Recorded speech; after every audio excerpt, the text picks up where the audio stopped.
A delegation from Kinmen tries to convince Beijing to resume tourism links with the island group. Taiwan will neither yield nor provoke and maintain the status quo in the Taiwan Strait. Leaders and experts from around the world gather in Taipei for a major forum on Indo-Pacific security.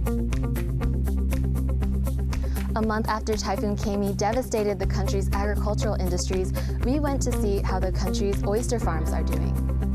Plus, gearing up for the Paralympics, Taiwan's para-athletes have high hopes for gold in Paris.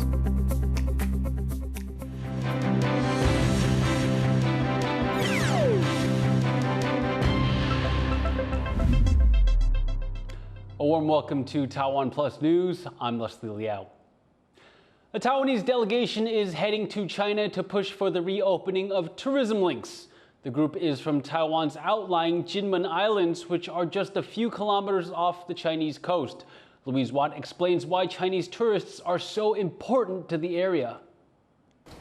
After more than 3 years without Chinese tourists, Kinmen wants them back. Officials from the outlying islands are pushing for China to loosen its restrictions on Chinese tour groups visiting Taiwan, after several years of restrictions because of the pandemic and poor cross-strait relations.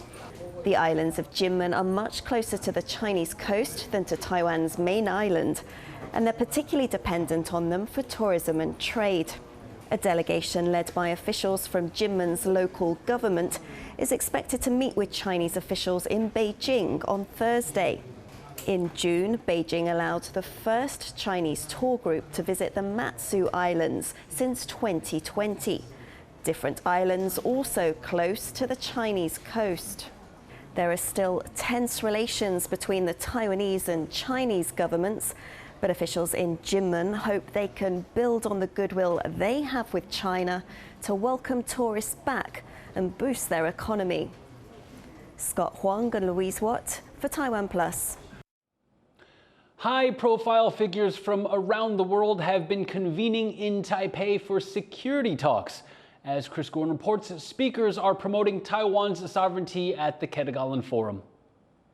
Former U.S. ambassador to the United Nations and Republican presidential contender Nikki Haley says that Taiwan should have full membership in the United Nations. She made the comment during her speech at a security dialogue in Taipei known as the Ketagalan Forum. Taiwan shouldn't just be in the WHO. Taiwan should be a full member in the United Nations. You have every right to sit at the same table with the world's countries. Haley did not mention the upcoming U.S. election or the candidate that she has endorsed, Republican nominee Donald Trump. It's a notable omission and may reflect the two's rocky political relationship. The two went through a bruising Republican primary this year in which Haley was often very critical of Trump. Now, Haley also said that the world should embrace Taiwan without apology. The West must embrace Taiwan without exception or apology. We should have fought harder when China shoved you aside years ago. Now we should right that wrong. There's still time. Haley could still be a contender for future presidential elections, especially if Trump is defeated. And this speech could be a preview of what a Haley foreign policy might look like. John Su and Chris Gorin for TaiwanPlus. U.S. Democratic Party delegates have unanimously voted for Kamala Harris as their pick for president in the upcoming U.S. election in a ceremonial roll call at the Democratic National Convention. I am thrilled to reaffirm Kamala Harris as the Democratic nominee for President of the United States. Vice President Harris addressed the DNC after the roll call from a campaign rally in Milwaukee. She said her campaign is a path forward for the future of freedom and faith. Day 2 of the convention hosted a raft of high-profile guests, including a performance from rapper Lil Jon, Republicans who have shifted their support away from Trump, and former U.S. First Lady Michelle Obama and President Barack Obama. We have a chance to elect someone who has spent her entire life trying to give people the same chances America gave her. Someone who sees you and hears you and will get up every single day and fight for you. The next president of the United States of America, Kamala Harris. The Democratic Party also approved its policy platform at the convention. In it, a pledge to uphold peace in the Taiwan Strait. The platform mentions the U.S.'s 6 assurances to Taiwan consistent with the country's One China policy. These allow the U.S. to continue arms sales to Taiwan and support the status quo in the Taiwan Strait. Taiwan's foreign ministry has praised the move, calling it an expression of support for Taiwan. Republican Party policy platforms have previously included the 6 assurances, but not this year. During his campaign, Republican presidential nominee Donald Trump said that Taiwan should pay the U.S. for its defense sales. That includes equipment Taiwan does pay for. A leading politician in the opposition Taiwan Peoples Party has been suspended from the party for 3 years. TPP legislator Vivian Huang's suspension comes amid an ongoing finance scandal in the party over its accounts in this year's presidential election. Huang was in charge of the campaign. An accountant and another staff member have been kicked out of the party. Huang will be able to stay on as a legislator. She has apologized and says she accepts responsibility for the scandal. 总干事责无旁贷，我绝对也不是一个恋战的人。重点是要把善后的工作做好，理清相关的责任，给社会个交代，是我最重要的任务。 Produce is still suffering the effects of Typhoon Gaemi a month after the storm hit Taiwan. As John Van Trist reports, this will hit shoppers' wallets over the upcoming Mid-Autumn Festival. It's slim pickings at this outdoor vegetable market. What corn there is more than 1.5 times more expensive than it was just a few weeks ago. Typhoon Gaemi wrecked farmers' yields at a critical time. It's just a month to go until Taiwan gobbles up masses of food over the Mid-Autumn Festival. Vendors here say stretched supplies mean there's nothing they can do. 之前是30的话，现在大概就50左右。差这么多？差1倍啊！慢慢就要接受，你如果要吃，你就是要接受啊。 And it's not just farmers' markets where food is harder to come by. The storm also devastated seafood producers. This pile of oysters is just a fraction of how big it might have been had the intense wind and rain not hit the country's coastline. 一些鹅棚都被就是海浪吹走嘛，鹅啊的产量本来就比往年少，然后又加上台风的原因，我觉得可能稍微会调涨啊。This pile of clamshells tells a similar story. The Southwest was hit particularly hard, leaving seafood producers like this one waiting for local officials to assess their losses and perhaps give them help. 因为我们这边都是海水养殖，所以它雨水下得太多，淡化太严重，所以都会造成一些暴毙的死亡。这边应该死亡率应该都超过5-6成以上。 But while producers may get some compensation, for consumers, higher prices are going to be the reality for some time to come. James Lin and John Van Trieste for TaiwanPlus. The country's biggest oyster farming town was hit badly by Gaemi, and it's struggling to get back on its feet. Tiffany Wong reports from Jiayi County.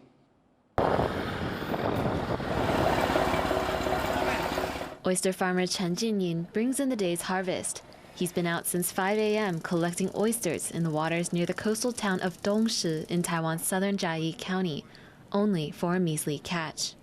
It's been a month since Typhoon Gaemi raged across Taiwan, causing nearly $5 million in damage to the county's oyster industry. But for oyster farmers like Chen, that price is much more. 你要重新打掉重练又很累啊，一年的心血都白忙了啊，我也不知道要怎么去形容这个。Oysters take a year to cultivate, and Typhoon Gaemi hit in July, right in the middle of peak harvesting season. The loss has farmers concerned for their businesses and livelihoods as they approach September's Mid-Autumn Festival, a major holiday for oyster consumption. Chen says the rafts he grows oysters on should each yield up to 50 buckets of oysters. But since the typhoon, he's lucky if he's able to get 10. He estimates losses of over 2,000 buckets of oysters, worth $110,000. 很多人真的是需要贷款。 还好政府有那个低利贷款，那个信贷啦，哦，要不然的话，讲实在话，这个叫我形容我也不会讲了，说你什么都涨价啊。 The effects of the typhoon are expected to be felt for months to come. This is the main oyster harbor in Taiwan, where farmers bring in the day's catches from bamboo rafts like these far offshore. Now, the ones behind me are empty, but they'll be repaired and restocked for next year's harvest. That's when farmers hope that their lot will be back to normal. It's a hope that the rest of the community in Dongshi carries, too. Besides oyster farmers, many women in the community are involved as shuckers, and several storefronts along the wharf are dedicated to serving all sorts of dishes featuring the shellfish, from grilled oysters to oyster omelet and vermicelli. 如果那个成本太高，然后我们又涨的话，客人的消费意愿一定会降低，所以一般大部分都是苦撑比较多。你根本人成本呢没收回来呀，而且你要供应，再来还要准备科架，要绑新的科架、科苗，准备明年再养嘛。With typhoons frequent in the region, oyster farmers have come up with ways to minimize their losses. 他们可能会将他们科棚啊，那结构啊，就把它整备得更牢固啊，还是说它要定锚让它不会去流失掉。那通常啊，台风要来袭之前啊，他们也会先做抢收的动作，那可以收成的先收成起来，避免损失。 But with the damage from Typhoon Gaemi already done, all these oyster farmers can do now is pick up and start again in the next season, as they work to keep Dongshi's oyster economy running. Andy Xue and Tiffany Wong in Jiayi County for TaiwanPlus. Infections of the bacterial disease melioidosis are continuing to rise in the aftermath of Typhoon Gaemi. 17 new cases were reported last week and 4 people died from the illness. A total of 47 people have been infected and 7 have died since Gaemi hit the country last month. Melioidosis is transmitted by contact with infected water and soil and often spreads after floods. With the Paralympics around the corner, Taiwan's team is looking to make up for a disappointing return from the last games in Tokyo. The squad this year is a mix of newcomers and experienced campaigners. Our reporter Sandy Chi met some of the Paralympians preparing for Paris. Giving it all they've got and determined to thrive at the upcoming Paralympics in Paris this summer. Taiwan's para-athletes are ready to bring home glory. This year, a total of 13 athletes will be competing in 7 sports under the name Chinese Taipei.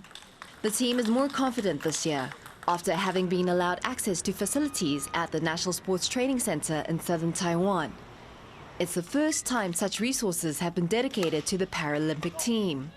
帕运的选手给我感觉说他们是充满信心，然后一定会比上次好，甚至比上次好哦，就是可以拿奖牌的那个企图心都非常的强哦。At the last Paralympics in Tokyo, Taiwan claimed just 1 medal, with Tian Xiaowen bringing home a bronze in table tennis. She's hoping to go further this time round. 不断的在提升心态上吧，然后跟搭档的 沟通跟默契，还有一些就是在技术上的结合，希望可以更细腻。In Taekwondo, many eyes are on Xiao Xiangwen, who ranks 4th in the world in his division. 其实，在准备的过程中还蛮紧张的，但也蛮兴奋的，因为踩到这么大的舞台，然后也会蛮用心去准备它。那因为现在也是备战的时间，那也会努力把自己的体能再提升上来，然后把技术更加成熟一点，让自己可以获得更好的成绩。Paris will be Xiao's first Paralympics, but at the other end of the experience scale is powerlifter Lin Zihui. Now 42 years old, she's going for her 6th Paralympics. Lin won gold in her events in 2004 and 2008. For her, the games are about more than just glory for her country. They also contain a promise to herself and to the sport. 我人生的很多成就感跟荣耀都是在建立这个运动上面找到的。那我很谢谢建立带给我的这一切。那我会一直持续到现在这个状况，就是因为我不想对不起建立，他曾经带给我的这一些荣耀。From young to old, new Paralympians and veteran champions, Taiwan squad are ready to make their mark in Paris. Alex Chen and Sandy Chi for TaiwanPlus. Stick with us here on TaiwanPlus News, because coming up after the break...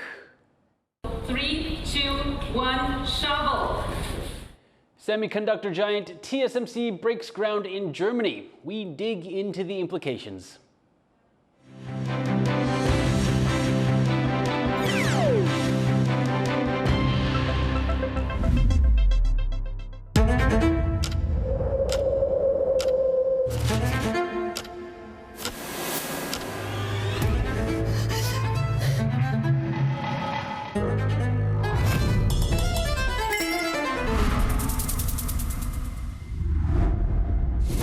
经历过人生的话，你发现说，我们大部分都是爱美。我自己少遇见一朵花，我可能就不是这个样子。开始思考什么叫做一个本土性，大声的唱出来说我是台湾人。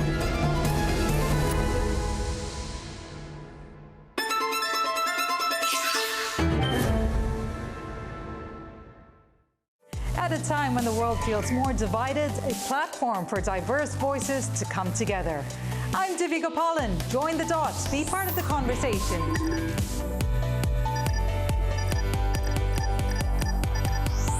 Connected where opinions matter.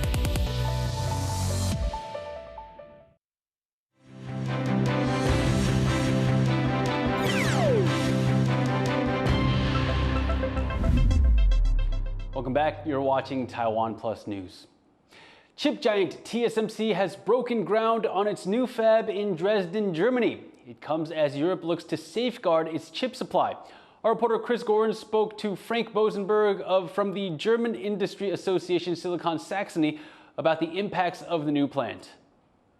So first of all, what do you see as being the main impacts of this new German chip factory once it's built?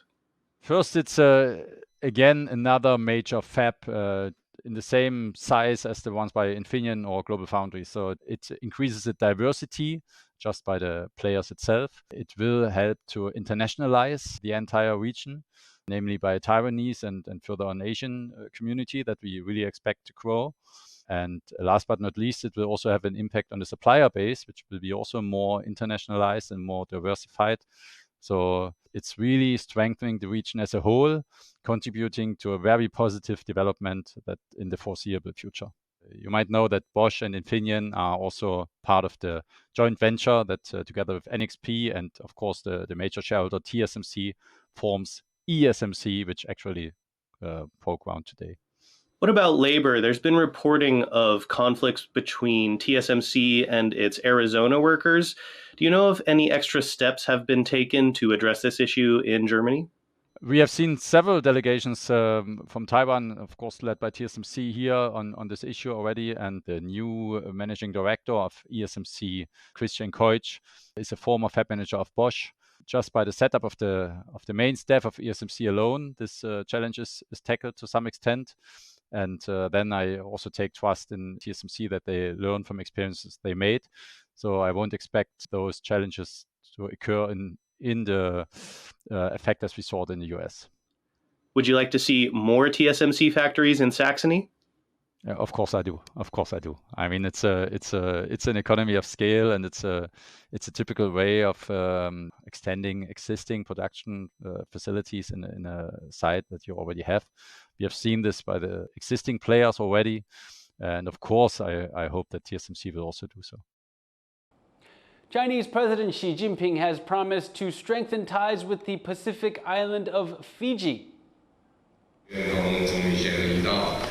在变乱交织的世界中，把握两国关系的大环境，推动构建中非命运共同体，更好地造福两国人民。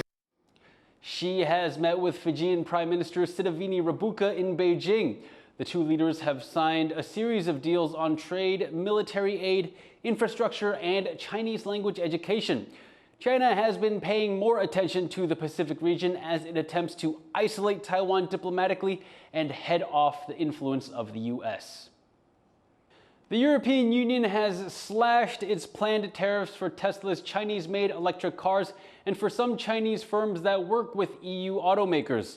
Tesla's new tariff rate will be 9%, down from the originally proposed 20.8%.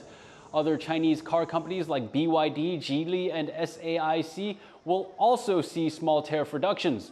The Commission says it has verified that Tesla received fewer subsidies from the Chinese government than other companies it had investigated. The EU recently increased tariffs on all electric vehicles imported from China, citing unfair state subsidies. Taiwan is already a global leader in technology, and it's looking to build on that expertise by building more partnerships with foreign tech firms. Aris Rick Glut reports that includes hosting one of the largest robotics and automation trade fairs in Asia.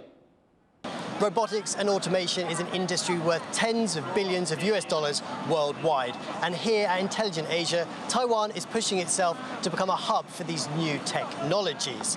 This is a massive exhibition with thousands of exhibitors showing everything from industrial automation, smart manufacturing, 3D printing, the works. There's also a packed schedule of forums and talks on issues affecting the industry, such as the role of AI in supply chains.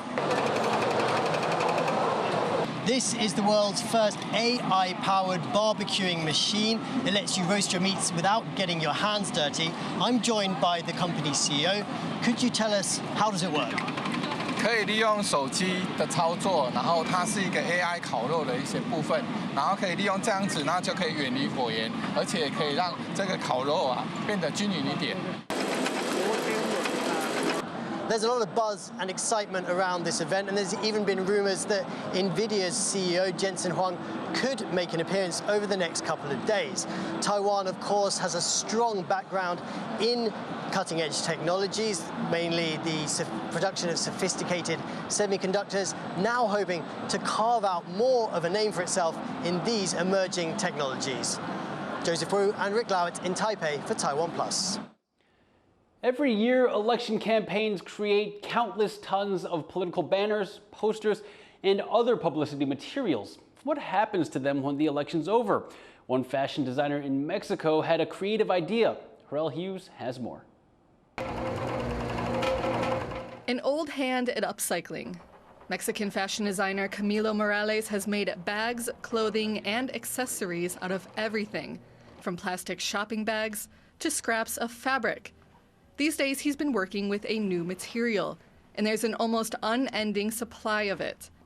In June, Mexico held the largest elections in the country's history, filling more than 20,000 positions at all levels of government. The vote resulted in Mexico's first ever female president, Claudia Sheinbaum. But it also left the streets piled with political advertising made of tough vinyl material, something Morales saw as an environmental problem.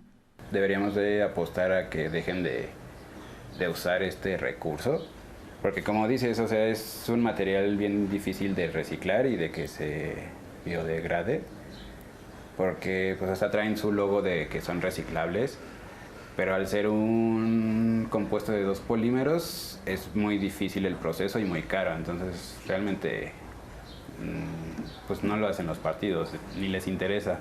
And in the grand political tradition, Morales decided to spin the problem.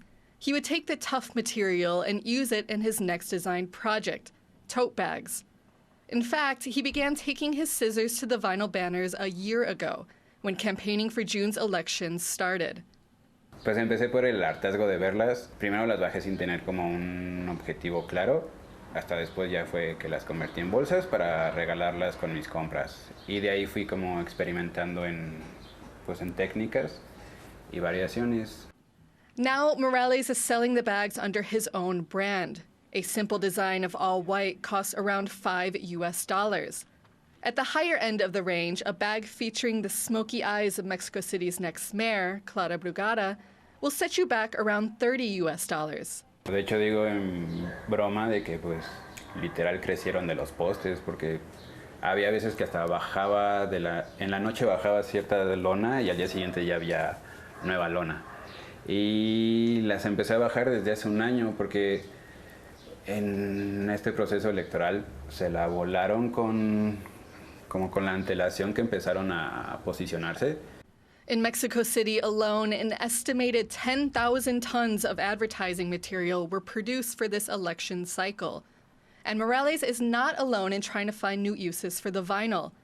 One online influencer went viral for turning the banners into dog beds, and some migrants made tents out of them. Vemos como proyectos que las utilizamos en bolsas, en camas para perros, lo de los refugios migrantes, pero pues somos muy poquitos en contra de la maquinaria y todos los recursos que tienen los partidos políticos que no podremos solucionar el problema que están creando al colgar tantas lonas. It may be a long and lonely campaign, But for now, Camilo Morales, with his vinyl tote bags, is doing his part to cut wasteful politicians down to size. Luffy Lee, Jeffrey Chen, and Harel Hughes for TaiwanPlus. I'd like to thank you for watching Taiwan Plus News. Finally, we take you to southern Bosnia for a rural Olympics, blending traditional and unconventional competitions. I'm Leslie Liao. Take care and see you next time.